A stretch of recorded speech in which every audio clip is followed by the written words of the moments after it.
time for your 1-minute weather update. Happy Sunday, everyone. I'm meteorologist Kevin Roth. It's a breezy day. We do have a wind advisory in effect, and that goes all the way through 7 o'clock tonight. We could be talking about wind gusts of around 40 miles per hour. So if you do have plans outside, plan and prepare for that wind. High temperatures today warming into the 80s, and dew points are on the up and up from the 50s this morning into the 60s this evening. By tomorrow, dew points are around 70, and as we bring in more moisture, we're introducing better rain chances as well. Now, not for today, it's just clouds. By Monday, we'll squeeze out a few light showers.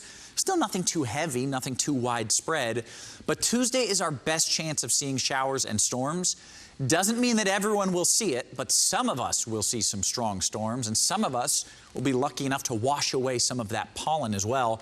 Then Wednesday, we get another system moving through as a cold front moves through the area.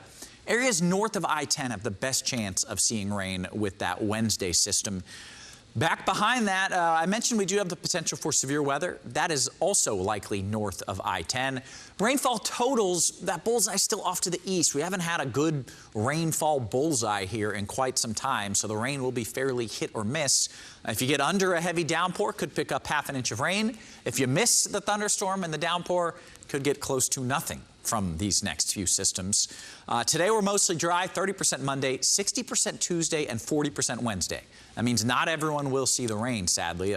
Everyone just about needs the rain, but we won't all get it. Not a big cool down, but a weak cold front that moves through on Wednesday will knock those highs back into the low 80s and lows right around 60 degrees.